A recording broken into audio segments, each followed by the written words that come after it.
चलो जहाजपुर।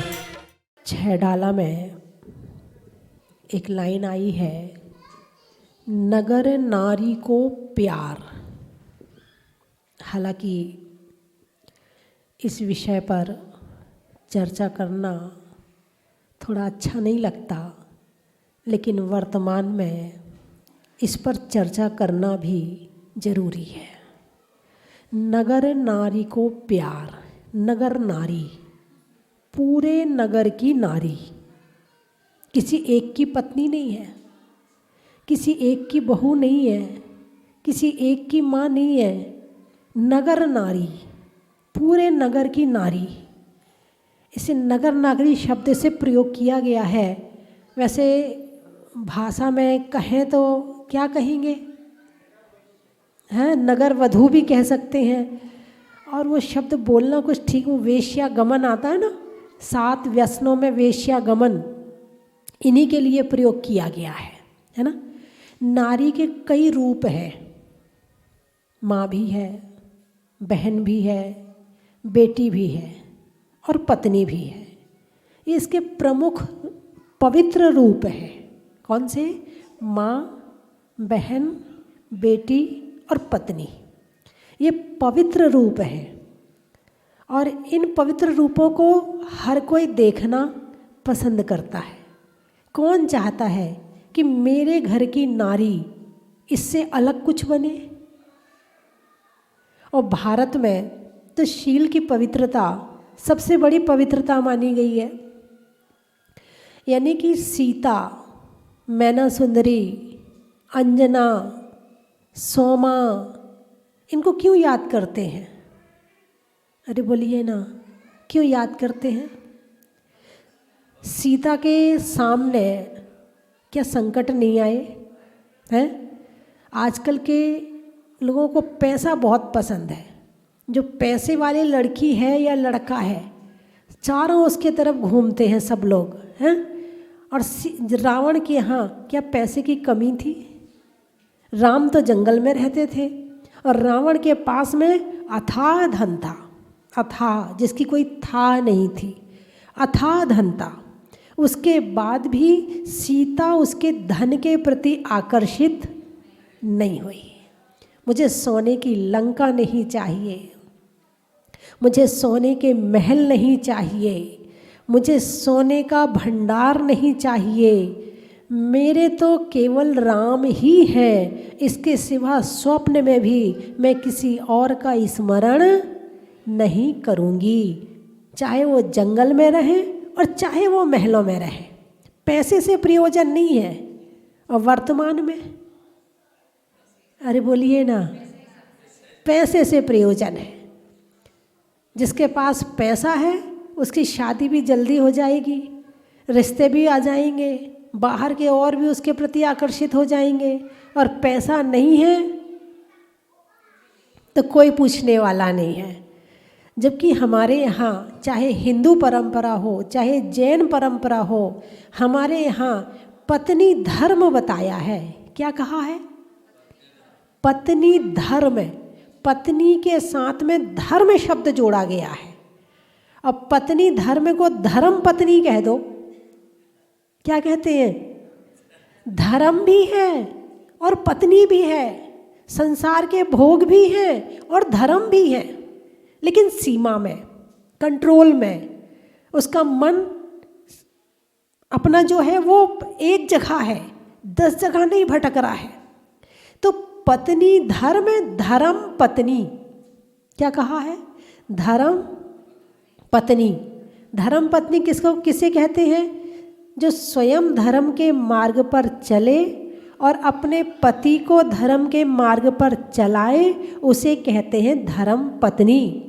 पति धर्म करे ना करे वो बात की बात है, लेकिन पत्नी को तो धर्म करना सबसे पहले ज़रूरी है।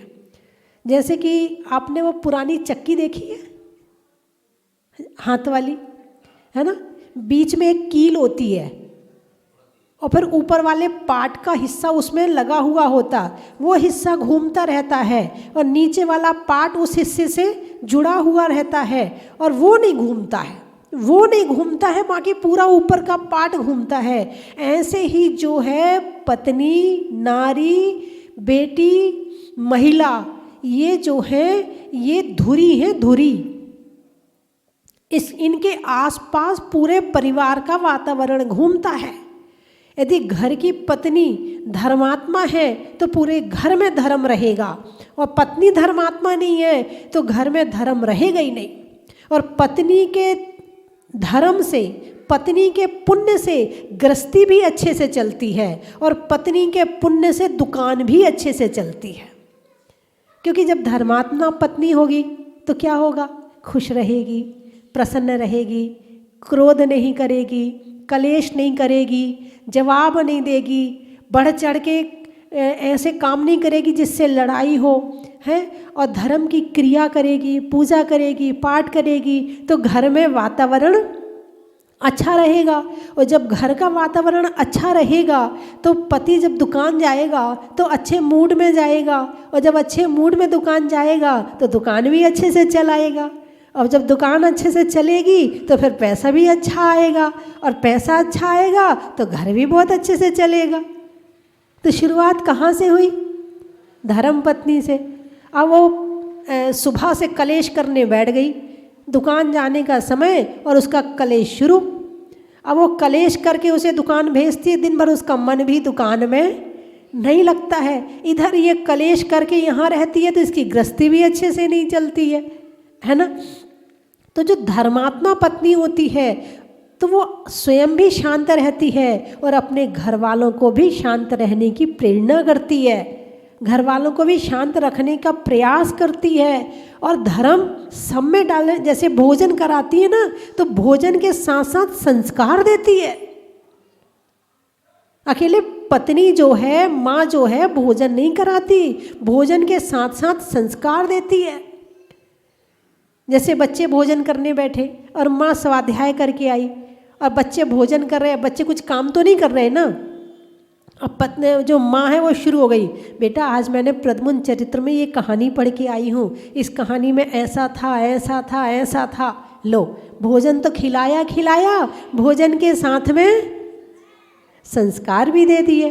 सीता ऐसी थी, मैना ऐसी थी, मैना सुंदरी ऐसी थी। पति आया, भोजन करने बैठा, आज माता जी ने प्रवचन में ये कहा था, आज माता जी ने प्रवचन में, भोजन तो कराई है लेकिन भोजन के साथ साथ अमृत पिला रही है। क्या कर रही है? अब वो भोजन भोजन नहीं रहा, वो भोजन अमृत बन गया। लेकिन आजकल की पत्नी भोजन भी बनाएगी तो गाना सुनते हुए, भजन तो उसके मोबाइल में मिलेंगे नहीं। क्या हुआ, कुछ दाल में काला तो नहीं है? गाना सुनते हुए भोजन बनाएगी। अब जो पत्नी गाना सुनते हुए भोजन बना रही है वो पत्नी पति को क्या सुनाएगी? गाने ही सुनाएगी। और वो भी कहेगा शांत रह, तेरे जैसे मोबाइल में गाने बहुत बजते, तू रहने दे, मैं उसमें ही सुन लूँगा, चुप रह तू भी, बहुत गालियाँ बहुत सुन लिया मैंने तेरा, अपना बेसुरा बंद कर। नहीं, आपकी बात नहीं करे, आप तो बहुत अच्छा गाते हैं। यानी सामने वाले को देने के लिए पहले हमारे पास होना जरूरी है। जब तक दुकान में सामान नहीं होगा तो तुम सामने वाले को क्या दोगे? और जब तक तुम्हारे विचारों में धर्म नहीं होगा, जब तक तुम्हारे विचारों में स्वाध्याय नहीं होगा, जब तक तुम्हारे विचारों में ज्ञान नहीं होगा, तो तुम सामने वाले को क्या दोगे? जो तुम्हारे दिमाग में होगा वो ही दोगे। टेंशन होगी, टेंशन होगे दोगे, दुख होगा, दुख दोगे, क्रोध होगा, क्रोध दोगे, अभिमान होगा, अभिमान दोगे, लालच होगा तो वो ही दोगे। और क्या दोगे? तो जो चीज़ तुम्हें सामने वाले को देनी है पहले तुम्हें इकट्ठी करनी जरूरी है। उसके लिए धर्मात्मा होना जरूरी है। और जब धर्मात्मा होंगे तो हमारी आत्मा भी पवित्र होगी और सामने वाले की आत्मा भी पवित्र होगी। तो नगर नारी, आज ज़रूरत है कि अपनी लड़कियों को नगर नारी बनने से रोकें। अब आप कहोगे माता जी आप कैसी बात करती हो, हमारी बेटी कहीं बन सकती है क्या? आपकी बेटी बाहर पढ़ने जाती है ना, और आजकल इच्छाएं बहुत हो गई हैं। पहले तो 1 साल में 1 जोड़ी कपड़े दिलवा दिए तो साल भर चल जाते थे। अब तो उस लड़की को रोज़ नए कपड़े चाहिए, और अपनी इच्छाओं की पूर्ति के लिए वो कुछ भी कर सकती है। उसे अच्छा मोबाइल चाहिए है। अच्छा मोबाइल का मतलब 1 लाख रुपए वाला, 50,000 वाला। किसी ने कहा चल मेरे साथ, मैं दिलवाऊंगा, चली जाएगी, क्योंकि मोबाइल की इच्छा है। कपड़े अच्छे चाहिए, चल मैं दिलवाता हूँ, फिर चाहे उसके साथ कोई कुछ भी कर ले। तो आप अपनी लड़कियों को बचपन से समझाएं कि वो नगर नारी बनने से रुकें। तो अपनी बच्चियों को क्या बनने से रोकना है? नगर नारी बनने से रोकना है। नगर नारी का मतलब जिसने पैसा दिया उसके साथ चली गई, उसने जो कहा वो कर लिया। और वर्तमान का वातावरण ऐसा ही चल रहा है। पहले तो बच्चे 19-20 साल में बड़े होते थे, और आजकल की लड़कियां तो 12-13 साल में बड़ी हो जाती हैं। आप ये मत समझो कि वो कुछ जानती नहीं है। जितना मोबाइल खोलना आपको नहीं आता है, उससे ज़्यादा उनको आता है, और वो सब चीज़ देख लेती हैं उसमें, और आपको पता भी नहीं चलता कि उनने क्या कर लिया। आप तो सोच रहे कि हमारी बच्ची पढ़ाई कर रही है। देखो कितना पढ़ती, मोबाइल में कितनी आंखें ख़राब हो रही मेरी बच्ची की, देखो कितनी मोबाइल में पढ़ाई करनी पड़ती है, और पता चला वो मोबाइल के अलावा और कुछ कर रही है। और जैसे ही आप आते हो फटाक से दूसरा चैनल खुल जाता है, दूसरी ऐप लग जाती है ना। तो आजकल की बच्चियों को समझाना बहुत ज़रूरी है, वरना आने वाले समय में इस तरह आगे बढ़ने से कोई नहीं रोक पाएगा। पहली बात तो मम्मियों को खुद समझना ज़रूरी है, क्योंकि आजकल की मम्मियाँ बिंदी नहीं लगाएंगी, मांग नहीं भरेंगी, बिछुआ नहीं पहनेंगी, चूड़ी नहीं पहनेंगी। क्यों नहीं पहनेंगी? फैशन है। पहली बात तो फैशन है। दूसरी बात लॉजिक है। एक बहू से मैंने पूछा था एक बार, वो सास और बहू दोनों वैयावृत्ति कर रही थी। तो सास की तो मांग भी भरी थी, बिंदी भी लगाई थी, साड़ी भी पहनी थी। बहू जो है ना चूड़ी पहनी थी, ना बिंदी लगाई थी, ना मांग भरी थी, ना बिछुआ, कुछ नहीं किया था। तो मैंने कहा हूँ, आपने क्यों नहीं किया? तो वो बोली इनके नाम से मैं करूँ, जब ये मेरे नाम से कुछ नहीं करते हैं तो मैं इनके नाम से क्यों लगाऊं? इनको भी तो कुछ लगाना चाहिए। यदि ये बिंदी लगाएं, यदि ये मांग भरें, तो मैं भी भर लूँगी। लेकिन ध्यान रखना, प्रकृति ने दोनों को अलग अलग बनाया है। बराबरी करने की कोशिश मत करो। दोनों के शरीर की रचना अलग है, दोनों के कार्य अलग हैं, दोनों का संघनन अलग है। संघनन का मतलब शक्ति। वही 2 रोटी वो लड़का खाता है, वही 2 रोटी वो लड़की खाती है। लड़की फिर भी कमज़ोर है और लड़का फिर भी मजबूत है। क्यों है बताइए? यदि आप बराबरी करने की कोशिश कर रही हैं तो इसका कारण बताओ। उसी गर्भ से तुम्हारा जन्म हुआ है, उसी गर्भ से उसका जन्म हुआ है, और फिर भी दोनों के शरीर की शक्ति में अंतर है। अभी जरा सी कोई वजनदार चीज़ उठानी हो, जरा उठाना, उठाओ ना। जब बराबर मानती हो तो उठाओ। फिर नहीं, वो ऊपर है ना, जरा भारी है ना, मैं नहीं उठा पाऊंगी। क्यों नहीं उठा पाओगी? वैसे तो बराबरी करती हो। तो प्रकृति ने दोनों को अलग अलग बनाया है, और जिस हिसाब से हमारी भारत की संस्कृति चल रही है वो बिल्कुल सही चल रही है। ये संस्कृति पश्चिम में है। कौन सी? आज इससे शादी करी, कल उससे शादी कर ली, परसों उसको तलाक दे दिया, नरसों उससे शादी कर ली। एक जीवन में 25 जनों से शादी कर ली। अब शादी क्या कर ली? शादी क्या है? फिर शादी बची कहाँ? इसको शादी कहेंगे क्या? आज इसके साथ, कल उसके साथ, परसों उसके साथ, इसको शादी कहोगे क्या? अरे बोलिए ना, शादी किसे कहते हैं? कि जिसके साथ 7 फेरे लिए हों और 7 जन्मों का काम हुआ हो, 7 जन्मों का बंधन हुआ हो। हमारे यहाँ 7 फेरे नहीं, 7 जन्मों की बात करी जाती है। और आजकल वो 7 फेरे लेके 7 दिन टिक जाए, 70 दिन तो बड़ी बात है, 7 दिन में उसके कलेश शुरू हो जाते हैं।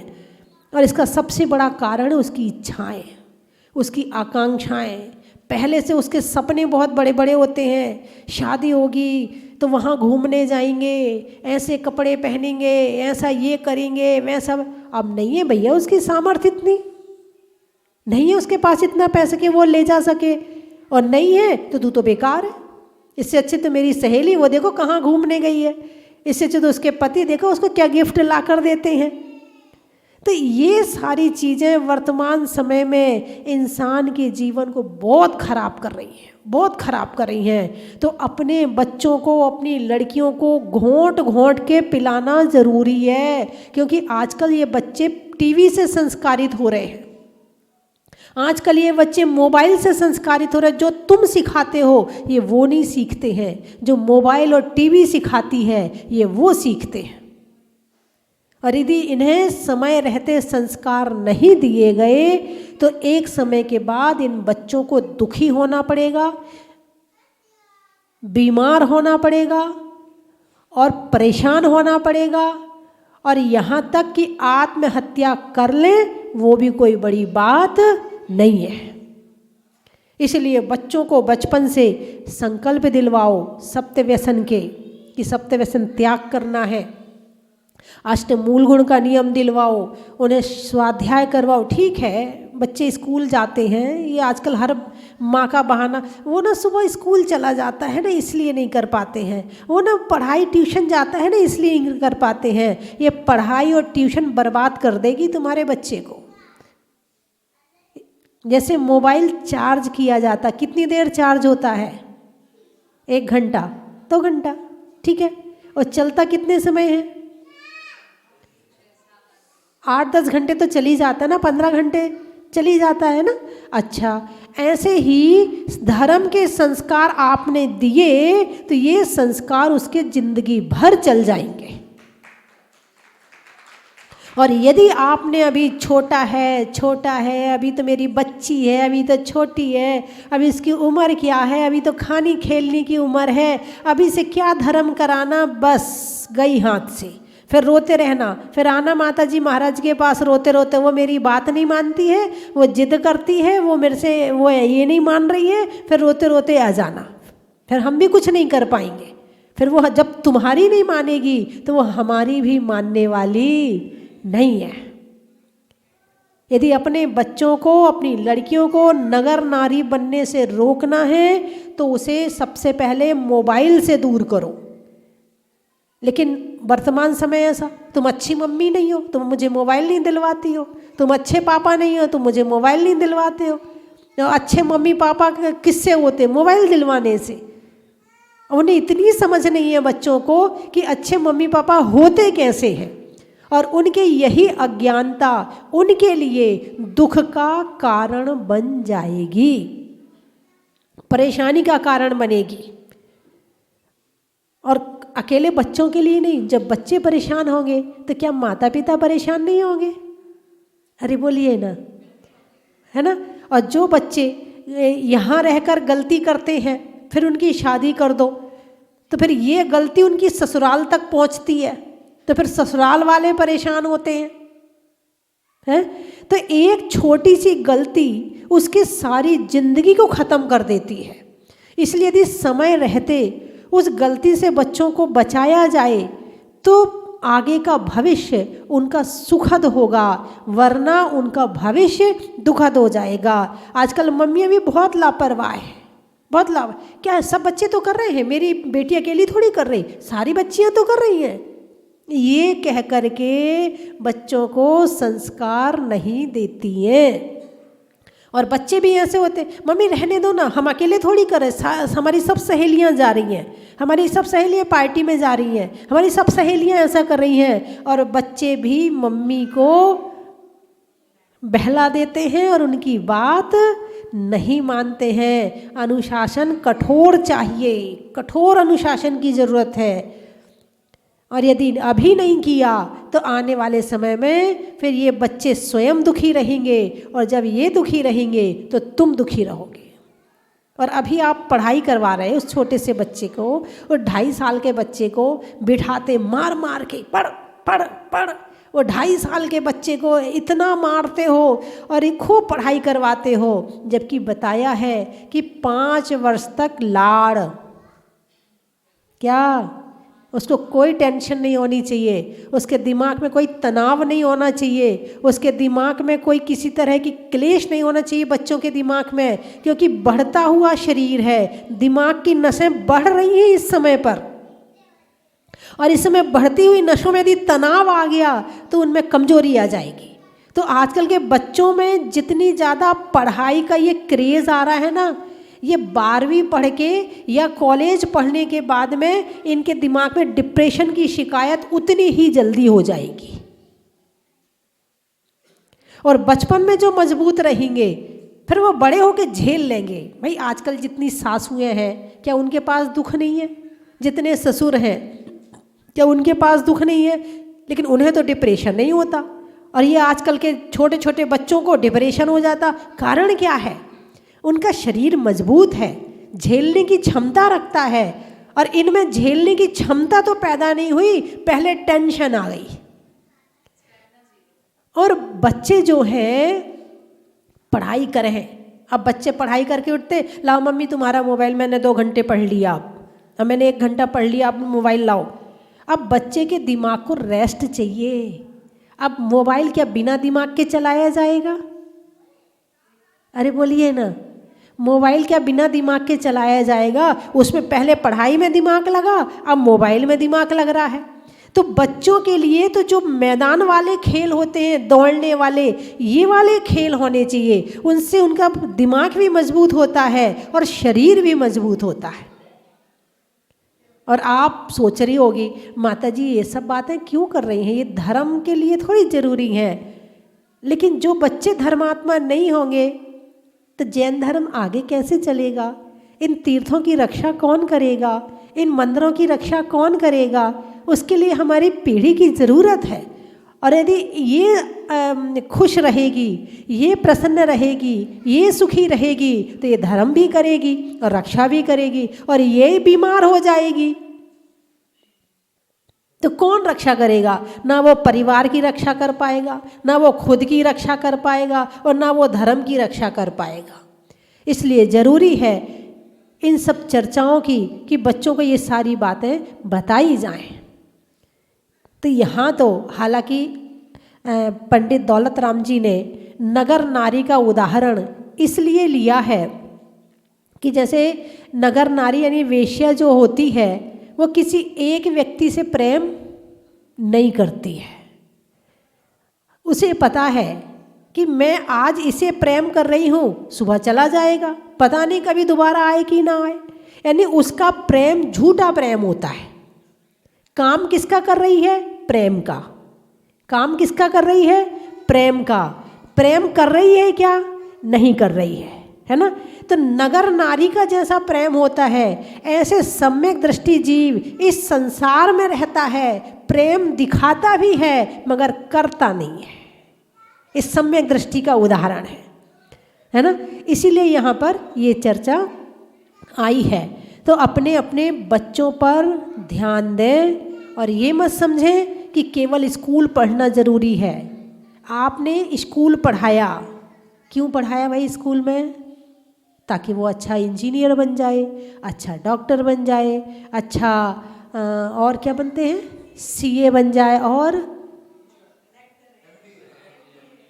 एमडी बन जाए, कलेक्टर बन जाए, है ना, अच्छा बन जाए। क्या सारे कलेक्टर बन सकते हैं? अरे बोलिए ना, नहीं बन सकते हैं। और पढ़ाई कलेक्टर की कितने लोग कर रहे हैं? यदि 1 लाख लोग कलेक्टर की पढ़ाई करते हैं तो 1000 उनमें से निकलते होंगे। 1000 भी ज़्यादा ही हो गए, 1000 भी ज़्यादा होंगे, है ना। अब जो 1000 के बचे हुए हैं 900, जो 900 बचे हुए हैं ये आ जाएंगे डिप्रेशन में। क्या होगा? ये आ जाएंगे डिप्रेशन में, और डिप्रेशन में आ जाएंगे। अब इनकी जो हालत होगी वो शब्दों में नहीं कही जा सकती है। ऐसे ऐसे लड़के देखे हैं कि दीवार में सिर मारते हैं, लेकिन उन्हें ये बताओ कि बेटा एक ही रास्ता नहीं है, इसके अलावा और भी रास्ते हैं। कलेक्टर बनना ही रास्ता नहीं है। तुम कलेक्टर को तुम अपने इशारे पर चलाओ, एक रास्ता वो भी है।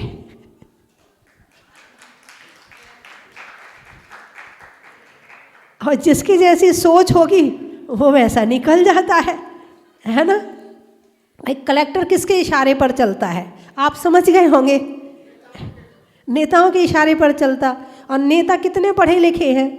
हमारे देश का कल्चर है तो है, चल रहा है तो चल रहा है, और ऐसी कोई बात नहीं, अच्छी तरह से चल रहा है, बढ़िया तरह से चल रहा है, कहीं कोई दिक्कत भी नहीं आ रही है ना। उनके साथ जो उनके पीए होते हैं, उनके जो साथ उनके निर्देशक होते हैं, उनके सहायक होते हैं, वो कलेक्टर होते हैं, वो आईएएस होते हैं। ऐसा नहीं कि वो अपने सारा अपने दिमाग से करते हैं। उनके साथ सलाहकार बहुत अच्छी क्वालिटी के होते हैं जो देश को चलाने में सहायता करते हैं। तो बच्चों से कहो एक ही रास्ता नहीं है, इसके अलावा और भी रास्ते हैं। मैं 3 चीज़ें बोलूँगी, आपको कहना बड़ा ही महत्व है। घूमने में कार का, मंत्रों में नमोकार का, और बच्चों को देने में संस्कार का बड़ा ही महत्व है। पर्वत पर झरने का, कर्म के हरने का, और अपने जीवन में कभी आत्महत्या नहीं करने का बड़ा ही महत्व है। तो नियम लो आज कि आत्महत्या नहीं करेंगे। उठाइए हाथ, उठाइए हाथ। जितने लोग टीवी में देख रहे हैं वो भी हाथ उठाएं कि अपने जीवन में कभी आत्महत्या नहीं करेंगे। बहुत सारे रास्ते हैं, घर से कुछ भी हो सकता है, लेकिन हमारे पास आ जाना भागकर। स्वभाव में नर्म का, भोजन में गर्म का, जीवन में धर्म का तो है। सावन की घटा का, रसोई में पटाखा, आने वालों में कोटा का बड़ा ही महत्व है। जनवरी में जाड़ा का, जाड़े में काढ़ा का, आने वालों में छिंदवाड़ा का बड़ा ही महत्व है। वृक्षों में छुई मुई का, महीनों में मई का, और आने वालों में बम्बई का बड़ा ही महत्व है। खेत में खाद का, भोजन में सलाद का, और आने वालों में हैदराबाद का बड़ा ही महत्व है। सुनने में ईयर का, छोड़ने में बियर का, और आने वालों में ग्वालियर का बड़ा ही महत्व है। धर्म स्नेही बंधुओं, सिद्ध क्षेत्र सोनागिर हजारों वर्षों प्राचीन भगवान चंद्र प्रभु की प्रतिमा, जो इस क्षेत्र के मूल नायक हैं, इनका अभिषेक वर्ष में एक बार होता है। तीर्थ वंदना करने तो प्रतिदिन लोग आते हैं, लेकिन मूल नायक का मस्तकाभिषेक वर्ष में एक बार ही किया जाता है। आचार्य श्री ज्ञान सागर जी की प्रेरणा से 1 जनवरी को यह मस्तकाभिषेक प्रारंभ किया गया, और हर वर्ष इस दिन भक्तों को मूल नायक चंद्र प्रभु का मस्तकाभिषेक करने का सौभाग्य प्राप्त होता है। और वो क्षण, वो पल, वो समय आ गया है। इंतजार की घड़ियां समाप्त हो गई हैं। 1 जनवरी को भगवान चंद्र प्रभु का मस्तकाभिषेक होगा। आप सभी सौभाग्यशाली इस मस्तकाभिषेक को करने के लिए अवश्य आवें।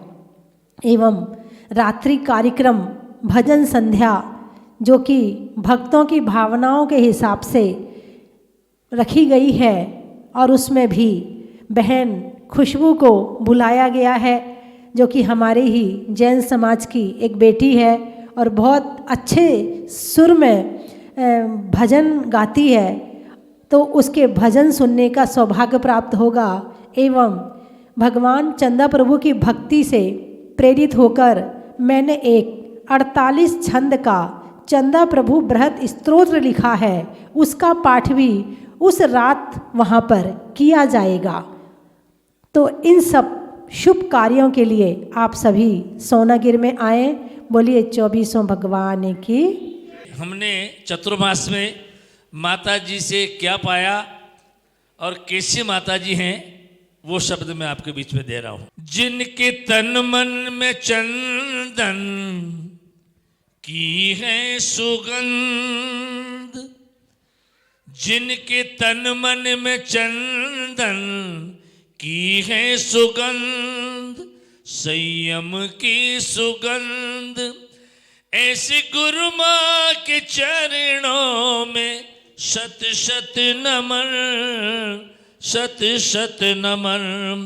मंगलकारी गुरु के कुमकुम से चरण, कुमकुम से चरण, ऐसे गुरु माँ के चरणों में शत शत नमन, शत शत नमन। और गुरु माँ ने कोटा में जो किया, छू के पत्थर को हीरा बनाती गुरु माँ, छू के पत्थर को हीरा बनाती गुरु माँ, एक तिनके को तारा बनाती गुरु माँ, छू के पत्थर को हीरा बनाती गुरु माँ, एक तिनके को तारा बनाती गुरु माँ।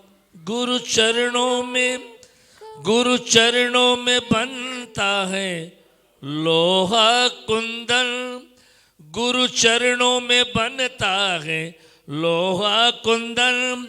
इतने हैं ये पावन, इनके चरणों में हमारा शत शत नमन, शत शत नमन। देख धरती की गोदी, देख गुरु माँ को धरती की गोदी खिले, देख गुरु माँ को धरती की गोदी खिले, बस सुख चैन गुरु माँ जहाँ से विचरे, बस सुख चैन गुरु माँ जहाँ से गुजरे। मरुधर को भी वो करते हैं चमन, मरुधर को भी ये करते हैं चमन, ऐसे गुरु माँ के चरणों में शत शत नमन, शत शत नमन।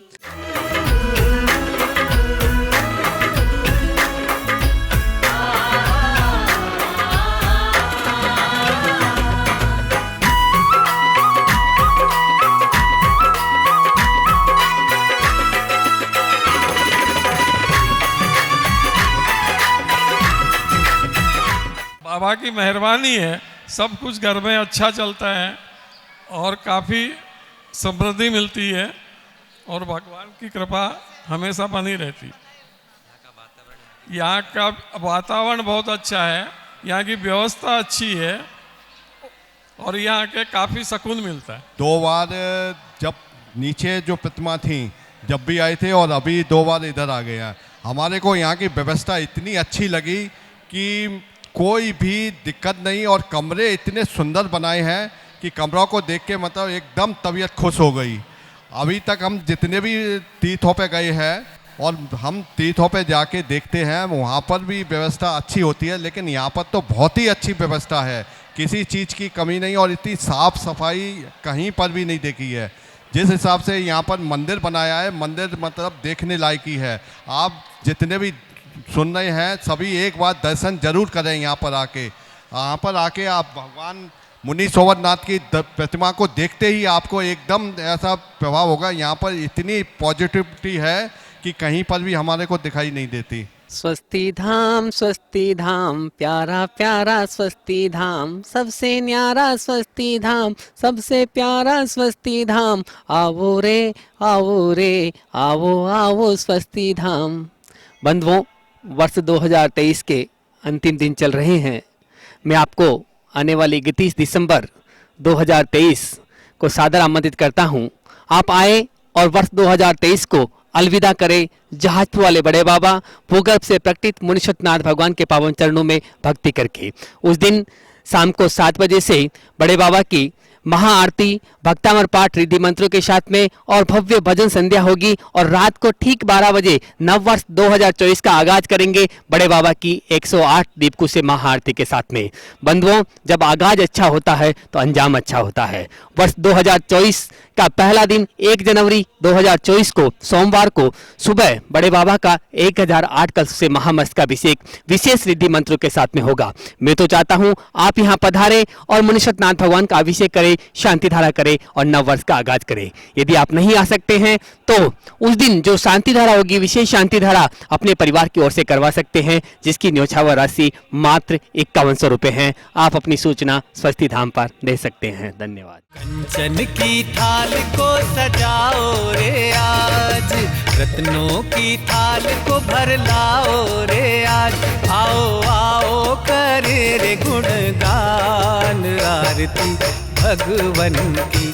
आओ आओ करे गुणगान आरती भगवन की। आओ आओ करे रे गुणगान आरती भगवन की।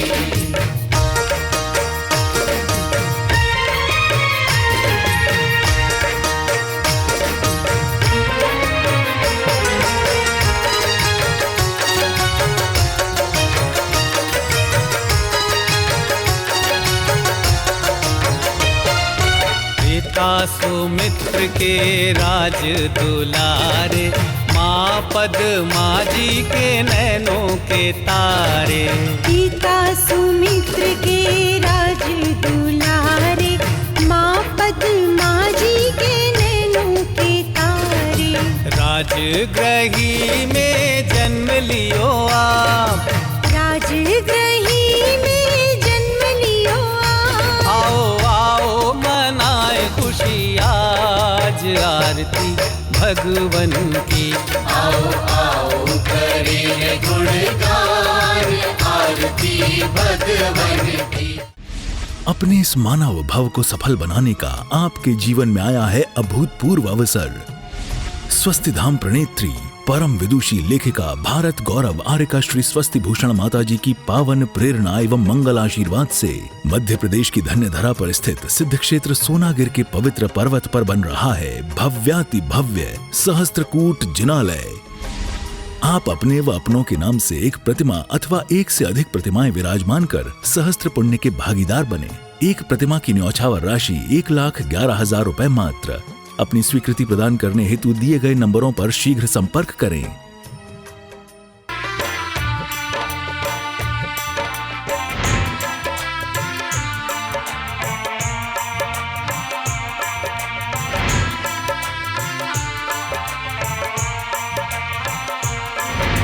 चलो रे चलो रे चलो चलो रे चलो रे चलो चलो जहाजपुर।